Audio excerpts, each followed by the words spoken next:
Je crois qu'il faut vraiment que les plateformes arrêtent de prendre des grosses licences pour faire une série avec un personnage tiers. Ça va vraiment se voir. I made a promise to protect this planet. I am ready. Alors Knuckles, la mini-série de Paramount+, sur le personnage de Knuckles dans la licence de Sonic. Alors l'histoire c'est rapide, hein, c'est Knuckles dans sa ville et qui se fait chier, et pour s'occuper ou pour se donner une valeur, décide d'entraîner un personnage random, Wade, pour un championnat de bowling. Et voilà, c'est tout, j'ai fait le tour. Alors de ce que j'ai compris, c'est une série qui est censée faire un pont entre Sonic 2 et Sonic 3. Je préviens tout de suite, j'ai vu ni Sonic 1 ni Sonic 2, ça n'a pas l'air très bien comme film, mais bon, cette série-là, je me suis dit pourquoi pas. 6 épisodes entre 20 et 30 minutes, donc allons-y. Et résultat, c'est assez moyen quand même. Par contre, ils ont pris Idris Elba pour doubler Knuckles. Il fait un travail quand même pas mal. Déjà, Idris Elba, il est connu pour avoir une voix un peu rauque, un peu très grave. Et là, j'ai l'impression qu'il le surjoue encore plus pour vraiment donner à un personnage, Knuckles, qui est vraiment le personnage qui parle avec une voix très grave et qui parle constamment comme ça.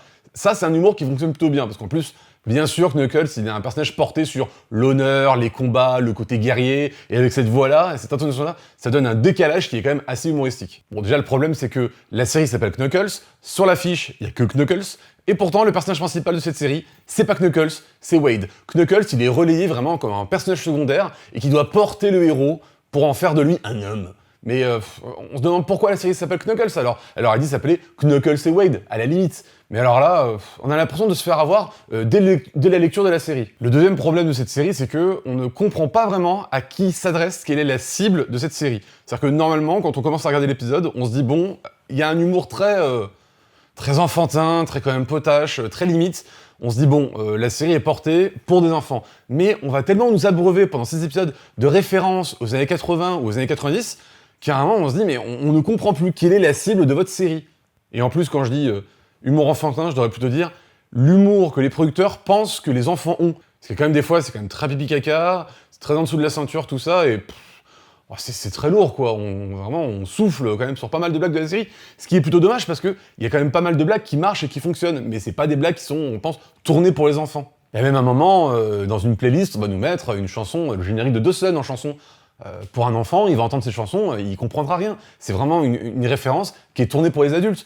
Et c'est pour ça, encore une fois, que je me demande, mais pour qui est la cible de cette série? Je ne comprends pas. Pareil, il y a tout un univers, il y a tout un épisode où on passe dans la chambre de Wade, qui était une chambre où il a gardé ses posters d'enfants, et donc on voit toutes les références qu'il a. On a Robocop, on a les guerriers de la nuit et tout ça. Et ça, c'est des références, mais impossibles à comprendre, ni même à connaître pour des enfants. Mais qui se rappelle des guerriers de la nuit?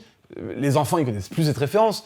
Donc on a l'impression que, c'est un espèce de milieu, on va à la fois plaire aux enfants, à la fois plaire aux adultes, ce qui peut s'entendre en tant que projet. Mais là, quand on regarde, la série ne peut ni convenir aux enfants, parce qu'il va y avoir 1 milliard de références qu'ils vont pas comprendre, ni aux adultes, parce qu'il y a vraiment un humour où c'est impossible d'en rire en tant qu'adulte. Et je suis même pas sûr que les enfants rigolent à ce genre de blagues. Et on a l'impression aussi que c'est une série tournée pour les enfants, parce que dans le choix de lumière et dans le choix des cadres, il y a quand même beaucoup de plans où les lumières vives, que ce soit rouge, violet, rose, mauve, pètent de partout. On a quand même plusieurs séquences où ils cherchent cette teinte-là. Et encore une fois, on a vraiment l'impression que c'est comment les producteurs voient les enfants, c'est-à-dire on a l'impression qu'on est dans une espèce de Suicide Squad, à savoir que, pour que les enfants ça leur plaise, il faut vraiment des couleurs vives. Ça, ils aiment bien les enfants.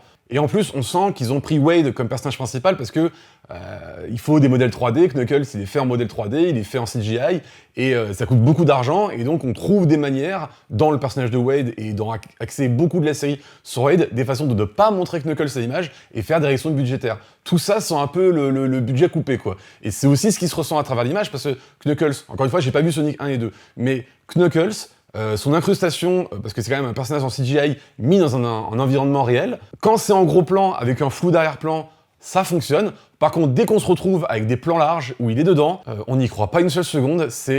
Il manque des passages, il manque des couches, ce qui fait que là, le rendu actuel, il fonctionne pas. Pourtant, c'est dommage parce qu'il y a pas mal de choses qui fonctionnent bien. Par exemple, il y a un épisode qui se passe chez la famille de Wade et c'est le jour du Shabbat. Et donc Knuckles va s'intéresser, il va être introduit à la tradition juive du Shabbat et on va lui expliquer un peu ce que ça comporte et tout. Et ça, c'est plutôt intéressant, et l'humour fonctionne bien. Par exemple, la mère de Wade n'arrive pas à prononcer le prénom de Knuckles correctement. Elle le prononce avec un accent qui lui donne une sonorité assez rigolote, et ça fonctionne plutôt bien. Et même, il y a un moment, il y a des méchants qui débarquent parce que Knuckles est recherché par des mercenaires pour acquérir son pouvoir, Et à un moment, il y a un Wade qui se retrouve à taper sur un personnage juste avant en lui disant Shabbat Shalom. Ça c'est pareil, ça fonctionne plutôt bien. Et il y a une scène de combat avec la mère juive. Alors on sait dans l'imaginaire collectif américain que les mères juives, c'est vraiment les mères qui peuvent taper pour tout et n'importe quoi et qui peuvent rentrer dans des rages folles. Mais là, au moins, cette phase de combat, elle est plutôt bien justifiée parce que dans l'épisode, elle a passé beaucoup de temps à expliquer qu'elle fait beaucoup d'arts martiaux. Donc cette scène-là, non seulement dans l'imaginaire collectif, ça fonctionne, mais c'est justifié. Par contre, cet épisode aussi, je trouve que c'est un des pires de la série, parce qu'on a toute cette relation entre frères et sœurs, qui est tellement portée à l'extrême que en fait, c'est très lourd à regarder. Par exemple, on a la sœur qui prend à un moment la cuillère du héros, et qui la balance comme ça en disant « bah là, il va chercher espèce de chien ».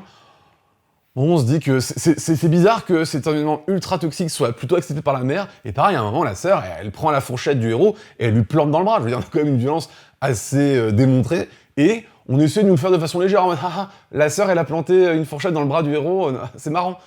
Non, en fait, ça n'a rien de marrant, et c'est plutôt malaisant à regarder. Mais pourtant, il y a d'autres trucs. On a un épisode où c'est une comédie musicale. Ça, c'est un très bon truc. Par contre, il y a toute une direction artistique sur cette comédie musicale, où j'ai eu du mal parce que en fait c'est dans un théâtre et ils essaient de reproduire un peu les comédies musicales qu'on voit dans les théâtres où on voit des artifices, par exemple quand il y a un dragon qui débarque, on voit que c'est formé de tissu et que c'est tenu par des gens avec des bâtons. J'ai pas trop bien compris cette DA, mais bon, pourquoi pas. Et le délire de la comédie musicale, vraiment années 80, poussé à l'extrême, bon, ça a quand même plu. Juste, j'ai pas compris cet angle-là. Et l'humour, ouais, la plupart du temps, on a des blagues qui sont quand même très enfantines, on sent le côté, on veut que ça fasse pou pou comme ça. Wade, c'est quand même un personnage où son humour est vraiment un humour de loser, mais en tout point. Et des fois, ça fonctionne parce qu'il est conscient de ça et qu'il essaie d'en rire. Et puis des fois, on a l'impression qu'il est juste débile. Donc encore une fois, comme une autre série que j'ai critiquée précédemment, c'est un peu lourd comme humour. En fait, c'est beaucoup ça. C'est beaucoup de blagues où ça aurait pu être cool sur le papier, mais ce qu'on a devant nous, ça réussit pas. Par exemple, il y a les deux personnages qui recherchent Knuckles. Il y en a un qui est américain et une autre qui est anglaise. Et au départ, ils essaient de rire entre les différences de vocabulaire qui existent ou les différences de prononciation qui existent entre les Anglais et les Américains. En soi, why not? On peut faire des blagues là-dessus. Mais les blagues qui sont montrées, bah on comprend rien et c'est pas assez quoi. C'est vraiment, bah toi tu dis water, moi je dis water. Et il y a que ça, donc ça suffit pas assez pour faire des blagues. Il faut quand même pousser plus le projet.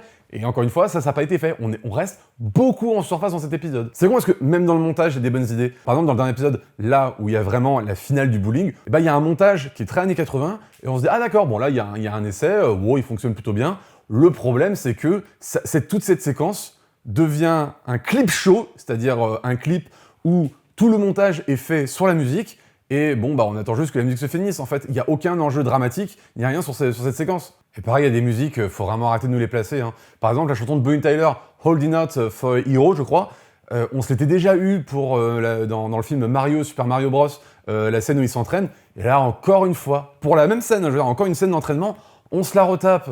Bon, c'est un peu énervant parce qu'il y a quand même 2 séquences dans les 6 épisodes où c'est juste des clips shows. On nous met une musique, on nous met un montage un peu rigolo, et c'est bon, ça passe parce que, allez, hein, ils aiment ça les gens. Bah on aime qu'on nous raconte des choses, et pas juste nous montrer un clip musical orné d'images sympas. C'est quand même pas ça juste une série, il faut raconter des choses. Et par exemple, Knuckles, il a quasiment aucune évolution dans la série. Encore une fois, c'est con parce que la série s'appelle Knuckles. On devrait avoir un truc sur Knuckles, et même si c'est un personnage secondaire, au moins qu'il ait un petit arc narratif. Et là non, vraiment Knuckles n'évolue pas. À la limite, il est un peu plus introduit sur le monde, il apprend un peu plus les coutumes humaines. Mais rien de plus, il n'a pas beaucoup plus d'évolution que ça. Et Wade, c'est juste un gars qui va apprendre à croire en lui. Voilà, c'est tout. Donc c'est un peu léger, c'est un peu creux quand même. On n'a pas beaucoup d'évolution, et même si c'est une série pour enfants, ça c'est un truc qui m'énerve un peu d'entendre, oui mais c'est un truc pour enfants, mais encore une fois, je veux dire, Karim Debache, il l'a dit, on peut regarder des films pour enfants, et que ce soit quand même des bons films. Je veux dire, le fait que ce soit pour enfants n'excuse pas le côté creux ou le côté des fois un peu médiocre. Et encore une fois, c'est dommage parce qu'on sent les plateformes, donc là, Paramount+, qui prend une licence connue, Sonic, et juste, ils changent Sonic par Knuckles, mais au final, ils remettent quand même pas mal de tropes ou de trucs connus de l'univers Sonic. Par exemple, on a droit à un méchant, mais ce méchant-là, c'est un Robotnik Wish. Il a à peu près la même tête, il se ramène lui aussi dans une armure qui est une armure à la Robotnik. Donc si c'est pour refaire les mêmes tropes, avec les mêmes personnages et les mêmes trucs, bah non mais ne faites-vous pas chier, bah prenez Sonic au moins, là on pourra pas vous accuser de plagiat. Mais là c'est juste pour changer de personnage, mais au final, refaire les mêmes choses et les mêmes trucs, pourquoi? Bah pourquoi, généralement, quand on se pose la question, c'est pour aller vite, et pour être sûr que le public, on prend 0 risque.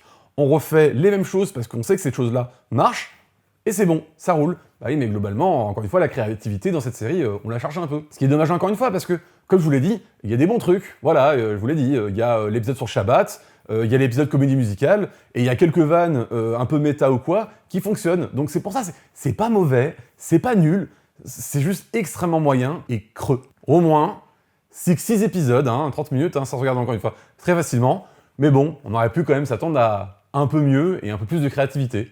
Voilà, et ben écoutez, sur ce, à bientôt pour de nouvelles séries.